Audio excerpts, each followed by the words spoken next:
The era of shocked faces on YouTube thumbnails is thankfully and finally over. No more open mouths, no more exaggerated faces, no more red circles, no more multiple emojis, and no more cluttered text. Here's what's actually working today. A cleaner, minimal, focused, aesthetic look is working better with YouTube thumbnails. This thumbnail is from my YouTube channel about a year ago. I have an exaggerated expression, open mouth, circles, arrows, small, unreadable text. There's a lot happening in it. But more importantly, when I run a heat map test on this thumbnail, you can see that viewers are actually focused on the wrong area. They're focused on my neck instead of looking at the graph where I want to direct their focus. So because there's so much happening in the thumbnail, the focus on the important aspects is actually not there, which is going to affect viewers clicking in to watch the actual video. Now, consider a newer thumbnail that I've been making on my channel. It's a completely different style. It's more natural looking and it's more aesthetically designed. Now, in this thumbnail, you can see it's a lot cleaner. It has one central color that pops. It maintains a clear focus, and the text is very, very simple and easy to read. And also, there are fewer words on the screen. So when I do a heat map of this thumbnail, you can see that the viewer typically focuses on the words real talk, which is where I wanted the focus to be. So you can see that how you design your thumbnails completely changes how your viewers are going to perceive and then respond to your YouTube thumbnails. By the way, I help my clients design YouTube thumbnails, and I also provide thumbnail templates inside the YouTube Entrepreneurs Society.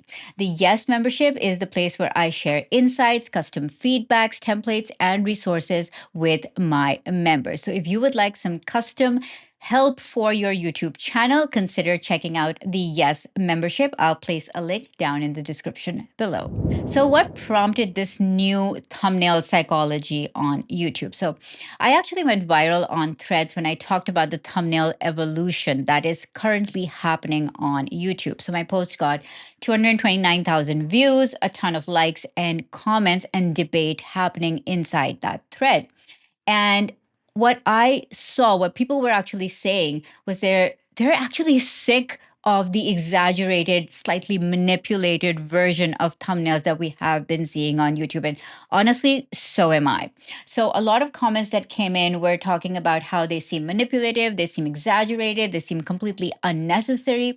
But also, I think that this is indicative of a larger trend on YouTube of more authenticity. I feel that creators are moving towards more, at least the good creators are moving more towards being more real, being more raw, showing more of their personality, and, just doing a lot more storytelling on the platform. So they're moving a lot more towards, less exaggeration and just more give it to me straight kind of content. And that is really working. Of course, this is going to be a little bit niche dependent.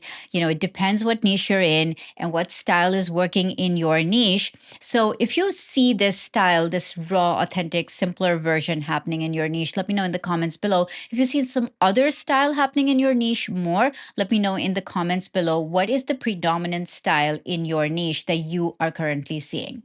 So, what's actually working now? Let me show you some then and now examples in a couple of different niches that I've been observing. So, for example, in the side hustle ideas niche, you see that a lot of this clutter type thumbnail with, lots of like emojis, lots of text. It's a little dark, you can't really make out. There's a lot happening on screen, and there is no clear area to focus on versus consider this newer style of thumbnail where you can see that there's a clear face, a personality, eye contact, and then there very few words on screen. There's a phone screen, and it says 1.5K a day, and the phone has a logo of Etsy. So, it is very, very clear to see what this video is about. So it's minimal, it's clear, it's focused, there's less text, there is clear a face and a clear emotion. Now, take another example from the language learning niche, how to learn a language. So this example is showing a very cluttered thumbnail. There's a lot of text. Some text is so small, I can't even read it on a phone. And then the image of the person, whatever he's trying to show, a book or something, I can't even really make out. So it's unclear. And when thumbnails are unclear and there's no central focus, viewers are not actually going to click to watch because you're not getting the central idea of the video from the thumbnail. Now consider a more cleaner, simpler version of this thumbnail by this woman. She says, How I Learned Norwegian on My Own. She's clearly sitting in her room, so you can see that the vibe of the thumbnail matches the title. The phrase on my own kind of tells you that she's not using anything fancy, a tutor, an app, or whatever. She is sitting in her room learning by herself. So the vibe is actually congruent with what she's actually saying. And then the text from 0 to B2 with the Norwegian flag, I'm guessing, in that kind of signifies that she went to a B2 language learning level, right? In the language, and she's showing the flag. So very clearly, it communicates the idea with a lot less happening in it. Now let's move on over to a tutorial style thumbnail I want to show you. So this is on Canva tips and tricks. And you can see that this creator is using the typical exaggerated expression, open mouth, like going for the shock value effect, right? Lots of emojis and little things happening there. And the text says free logo design, which is okay-ish. But consider a newer version of this thumbnail, which is much simpler and cleaner, is showing the actual effect. So it says how to create a 3D pop-up effect in Canva. So what is the thumbnail showing? It's actually showing the 3D effect. So sometimes thumbnails that are tutorial style can just actually show the transformation or the result that the viewer is looking for without overcomplicating the design and trying to get people with exaggerated expressions to click through, right? So instead of the free logo design that he had going, perhaps just actually show some logo designs. So this comes back to my theory of show versus tell. So if you can actually show the results in your thumbnails of what your viewer aspires to achieve, that is going to convey the idea of your video a lot faster than text will do. So sometimes you don't even need text. Here's another example. This is from the niche Evening Habits of Successful People, so from the productivity niche. And the thing that's wrong with this thumbnail very clearly is the contrast levels are all really bad. They're unreadable. So it says evening habits. The images are actually useful, whereas he's showing like don't scroll, but do journaling instead, like in the evening. So that actually makes sense, but I can't see it because the text on screen is obscuring it and the text is not readable. So it's just a jumbled, chaotic mess. And converse that with a more simpler, minimal version where this woman is sitting. It's clearly evening. There's a like evening vibe going on in the thumbnail, and she's got a lamp on. And then she's saying she's looking straight into the camera, and the words on screen are stop wasting evenings. Simple, short, effective. So you can see the difference between the cluttered, exaggerated, slightly manipulative version of these thumbnails with too much text, nowhere to focus, no idea of like what is actually happening, making the viewer strain to understand the thumbnail versus the cleaner, minimal versions, simpler versions, easier to understand versions of these thumbnails. So how can you do this for your thumbnails going forward? So I want to show 4 easy ways that you can make your thumbnails design easier, simpler, more aesthetic. So let's get into it. So step number 1 is you want to use a single powerful emotive image. Now, if you're a personal brand, this image will typically be of you, or it could be the actual subject of the thing that you're talking about. So what you want to do is you never want to do the thumbnail after your video. You always want to get some kind of design aesthetic going before you actually film your video. Now, if you're using my YouTube video planner, I have an entire area over there where you can put in inspiration thumbnails, you can do mock-up thumbnails, you can do mock-up poses so that when you actually sit down to design your thumbnail, you have an idea of what you're going to be making. And more importantly, when you're filming the video, you already know what the thumbnail is going to look like. So you can match that vibe and aesthetic. Now, you want to make sure that the titles and words are going to match the actual content of your video.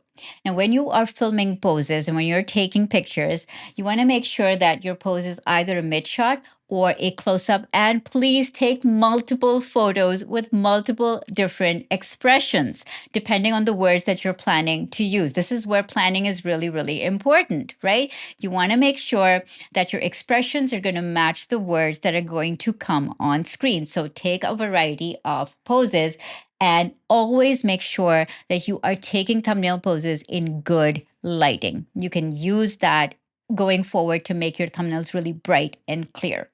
Step number 2 is to choose a background that matches the vibe of your video. Now, typically for a lot of educational videos, that background will be your home office or your YouTube studio or your place of work, depending on what you're actually showing in your video. So what I try to do is I take a few pictures of my home office and I upload them to Canva in high resolution. I take them from multiple angles and then just upload them and use them. But I don't use them as is. So what I like to do is, remember I talk a lot about focus in this video. So what I want to do is not have the background in focus. So what I do is darken the background, sometimes crop any unnecessary elements out of the background, and also blur the background. Doing these 3 things helps keep the background in the background and not in the focus of my thumbnails. Step number 3 is to embrace minimal text. Now, I harp on this a lot inside the YouTube Entrepreneur Society with my clients. I'm like 3 to 5 words max. Do not put more text on screen because people are going to read it super fast and you want them to get the idea super fast. So don't put a lot of unnecessary words on screen. Also, use sans serif, which is easier to read. So try not to use fonts that are just known to be not very reader friendly online. Okay. And then you also want to put 3 to 5 words that are focus driven, results driven. I'm going to go through some examples here. For example, fix your sleep schedule today. Actionable, right? And talking about a transformation. Boost your study focus fast. Don't ignore this money saving tip. You're using your phone wrong. So you want to make sure that these 3 to 5 words are actionable, results oriented, and they make a statement and they kind of stop the scroll, right? So you want to use powerful, emotive words on your thumbnails. So in this thumbnail, you can see that I have put a background, I put myself, and then the words are stop introducing yourself, right? And then what I've also done is use dual text. That's also something you can do to drive the eye and drive the focus. So the word stop is in yellow gold and the rest of it is in white. And there's just 3 words up on screen. And I'm pointing to the words as well. So all the focus is directed towards a certain spot. Now, when I put this thumbnail into my heat map, then I can see that people are focusing on where I actually want them to focus, which is on reading stop introducing yourself with more focus on the word stop. So you can see that this style is working in directing viewer attention to focus on a specific area of your thumbnail and not get lost in the chaos of a cluttered design. So it's simple and it's focused. Step number 4 is to stick to a disciplined color palette of 2 main colors and 1 or 2 accent colors. So what you want to do is have a brand kit going in Canva, and you want to make sure that all of your thumbnails are sticking to your color palette. So the text, the fonts, the backgrounds, everything is sticking to your color palette. And that is what is going to make all your thumbnails look cohesive, be memorable, and look very, very branded. Now, how do you know if your new aesthetic, cleaner looking thumbnails are actually performing better? So what I like to do is run a thumbnail test using YouTube's free thumbnail testing feature. And I will upload 3 variations of a thumbnail. And the second thing I like to do is look at my click-through rate or CTR in the first 48 hours after creating a new video to see whether that thumbnail style is working. And while the test is running, typically YouTube will tell me which thumbnail design is the winner and is working best. So let me know in the comments down below if you'd like me to create a dedicated video on how to run a thumbnail test on YouTube, or you'd like me to do a dedicated video step by step on how to design aesthetic thumbnails. Vote A or B down in the comments below. The upside of this new YouTube thumbnail psychology is that it actually makes thumbnails easier to design going forward. However, the one sticky point that I see most creators falling into is not getting their expressions right when they're deciding what expression and what pose to put on their thumbnail. So I have a dedicated video for you on how to pose for YouTube thumbnails and how to get inspiration for the expressions for your YouTube thumbnail. So I'll put that in the end card here. Go watch that next and click on all the links down in the description below for some more resources, templates, and help. And I will see you in the next video.